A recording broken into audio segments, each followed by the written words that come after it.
So take a step back for a second. It's Duncan Keith in, Cody Ceci in, Adam Larsson out to Seattle, Ethan Bear traded and out, Tyson Barrie back, Evan Bouchard a more prominent role. Is the Edmonton D better?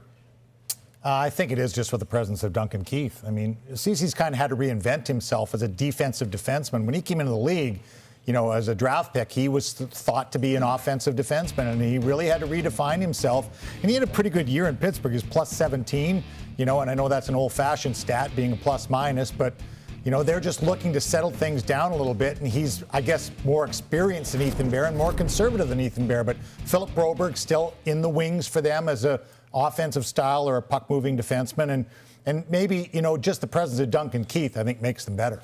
The whole idea of being difficult to play against, I still don't see this group being that for the Edmonton Oilers. And year after year, they continue to go through stretches where they are a sideshow in their own zone. They don't know what they're doing. They're disorganized. They can't defend. So when you're putting all these pieces together, whether it be Ceci, it just doesn't look to me like any kind of decor that can lock it down. And we saw it with Tampa Bay, and it's difficult. You always go back to Tampa Bay because they just won the Stanley Cup. But it's not just about the puck possession or the numbers or quarterbacking the power play. It's being able to defend and be difficult to play against. I just don't see it with this decor rounding itself out. Ray Ferraro, same question to you. When you look at the multiple changes that Edmonton has made, do you see a group that can defend better now? Oh, I don't know, James. I mean, I think I'm with O a little bit here. I lost my IFB earlier, so I didn't hear what Poulin had to say. And he was the only one of the three of us that could check. He was excellent. So he would be the guy that I'm sure he was.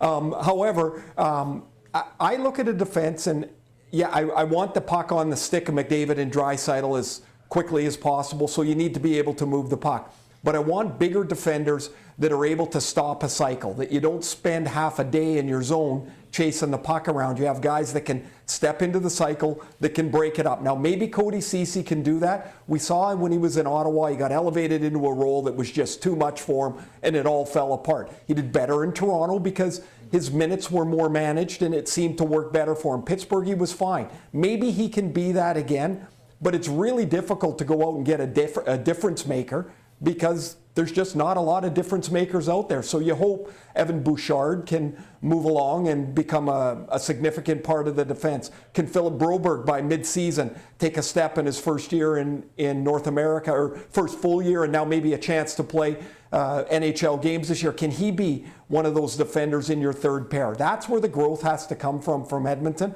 I don't see where it's going to come from anywhere else. Extendo mix panel, Craig Button, Mike Johnson, your thoughts on the Oilers' moves? Cody Ceci is a downgrade on Adam Larsson. Adam Larsson is a big, heavy, hard player, and he's no fun to play against. And at $4 million that he just signed in Seattle Kraken. And one of the big things with the Edmonton Oilers, and I'm with you, O, on this, is that the Edmonton Oilers, when they wanted to be better defensively, that negated McDavid and Draisaitl because they had to sit back more and more support. The first two games against Winnipeg in the playoffs, they couldn't generate anything because they were worried about defending. Then when they try to open it up, they can't defend. I don't think Cody Ceci, Tyson Barrie, and Evan Bouchard on the right side help it move. And keep in mind, no Oscar Klefbom. No, that's a big blow as well.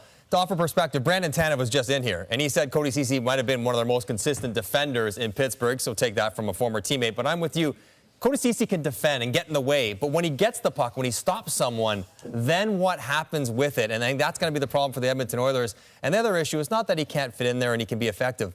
It's the term, James. Why are we given that many years? I mean, that's what it costs to get him on the team, but that's where I get uncomfortable. When you start putting multiple years on a player who's going to play in your bottom pair, if there is that kind of development, 2 years down the road, all of a sudden that contract's not going to be one you want on your books. Yeah.